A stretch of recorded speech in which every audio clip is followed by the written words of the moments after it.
네, 안녕하세요. 쓸다방입니다. 안녕하세요. 25번째 문제풀이 진행하도록 하겠습니다. 이번에 키워드는 대양 이문조사입니다. 네, 네, 그림 보시는 바와 같이 여러분도 아시죠? 공간적 설령 분포에서 일문조사부터 해서 여러 다문조사까지 있는데 그 중에서 굉장히 좀 대표적인 게 이문조사인데 대양과 비대양이 있습니다. 여기서 대양 이문조사에 대해서 확인해 보는 영상이 이미 나와 있네요. 네. 뭐 이거 대양 이문조사니까 당연히 답이 대양 이문조사겠죠? 네, 그렇겠네요. 네, 자, 문제를 보면 환자의 위치 잡이와 재현성이 높고 종양설량이 균등한 치료법은 딱 되어 있는데, 자, 이런 사진 보면은 모르는 학생들이 많이 있어요. 네. 그래서 한번 이론 먼저 넘어가서 보도록 하겠습니다. 우선은 일문조사를 보여드릴게요. 광자선이 이런 방향으로 일문조사 들어가고 이렇게 일문조사 들어갔을 때 어디에 최대 설량이냐? 여기가 설량이 많죠, 그죠? 그래서 여기 보시면 이것도 볼 줄 알아야 되는데 가장 많이 들어가는 게 빨간 이 핑크, 그다음에 빨간색이 이렇게 돼 있어요. 그래서 이걸 보고 여기가 제일 많이 들어가는 거구나 이렇게 알 수가 있겠죠. 그 다음에 우리 PDD 그래프 반드시 알고 계셔야 되는데 어느 일정 깊이까지 최대 설량을 찍고 점차 감소하는 형태죠. 그래서 여기 최대 설량이 표면 아래쪽에 있는 거 이것도 알고 계셔야 되고, 그래서 결국에는 이 PA 방향과 이쪽 방향의 빔을 합치면은 대학 이문조사 그래프가 나오는 거죠. 그래서 120 여기가 가장 많이 설량이 들어가는 거고 전체적으로 많은 설량이 들어가는 설량 분포가 대학 이문조사인 겁니다. 네.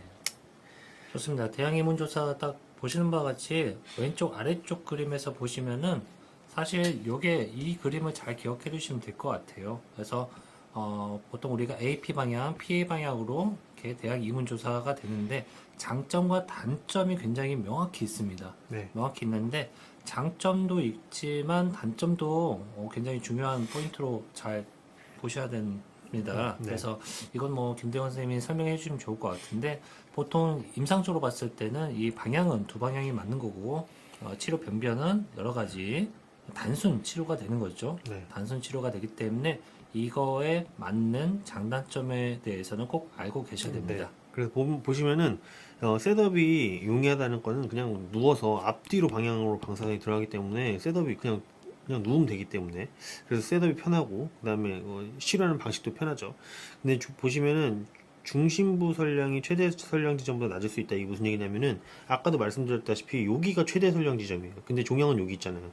그러니까 중심부 여기 종양 치료하는 것보다 여기에 최대 설량이 많기 때문에 그게 단점이라는 거죠.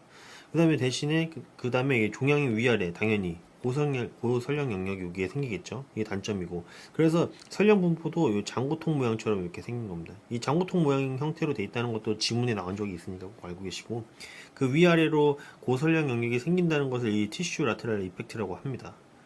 예. 그래서 네. 이 단점이죠. 네. 그렇죠, 그렇죠. 장점이면서도 단점인데 네. 종양이 이제 이 전체적으로 이 그림을 봤을 때 종양이 이렇게 돼 있어요. 이렇게 돼 있으면 굉장히 좋죠. 그쵸. 예. 예, 좋겠죠. 근데 종양이 어떤 특정한 이게 지금 되게 크게 있는데 작은 네. 경우 아니면 한 이 정도 된 경우도 있으면은 어쨌든 옆에 있는 네. 지나가는 이쪽 부위에서는 그걸 좋지 않다. 네. 설량이 다 똑같이 들어가기 때문에 이런 네. 장점이 아니라 단점이 있다라는 것도 기억해 두셔야 됩니다. 네. 그 다음에 에너지가 여기 작을수록, 에너지가 고에너지 X선 치료하는데, 에너지가 작을수록, 그 D맥스 지점이 피부 쪽으로 가깝잖아요. 그렇기 때문에 표면 설량이 증가가 됩니다. 그래서 에너지를 크게 하면 할수록 표면 설량이 작아지는 역할을 하겠죠. 그 다음에 여기 보시면 대양 이문조사, 이게 대표적인 대양 이문조사인데, 이게 그 예방적 치료를 하기 위해서 할 때 대양 이문조사로 뇌 전체를 치료하는 방식으로 치료를 하고 있습니다. 네, 다시 보면은 결국은 이렇게 하는 것보다는 이 타깃이 홀브레인 같은 경우는 전체잖아요.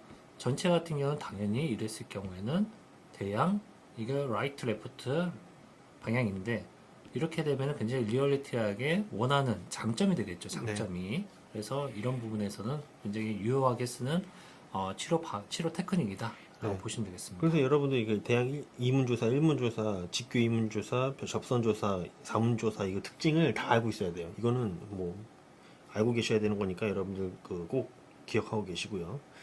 네, 좋습니다. 그러면 이제 보시는 바와 같이 이런 사진 오면은 딱 봤을 때 등성형 분포 곡선이 만 있는 경우가 많이 있을 수도 있고, 아니면 이렇게 친절하게 비밀 방향까지 있는 경우가 있어요. 네. 그렇다고 치더라도 만약에 비밀 방향이 없다 그러면은 항상 등성형 분포 곡선의 양상을 보시고 확인하셔야 됩니다. 네, 여기서 양상을 아까 말씀해 주셨는데 여기 빨간색 보통 빨간색으로 표시를 많이 하거든요. 빨간색을 보면은 이런 식으로 이렇게 돼 있잖아요. 그러면 이렇게 딱 이거 봤어, 이거 봐라 이렇게 하면서 이게 딱 이렇게 대양 이문이네 이렇게 알 수 있거든요. 그죠? 그래서 이제 아까 얘기했듯이 위치잡이가 편하고 종양 선량이 균등한 전체적으로 균등하게 여기 전체적으로 다 균등하게 들어가거든요. 그럼 대양 이문조사 이렇게 되는 거죠. 자, 지문의 내용이 이미 들어가 있기 때문에 만약에 영상을 이해를 못하겠다고 생각하더라도 이 내용 자체가 특징을 나타내기 때문에 거기에 따라서 이제 대답을 할 수 있을 거라고 생각이 듭니다. 네, 맞습니다. 자, 그럼 오늘은 이렇게 25번째 해서 끝내도록 하겠습니다.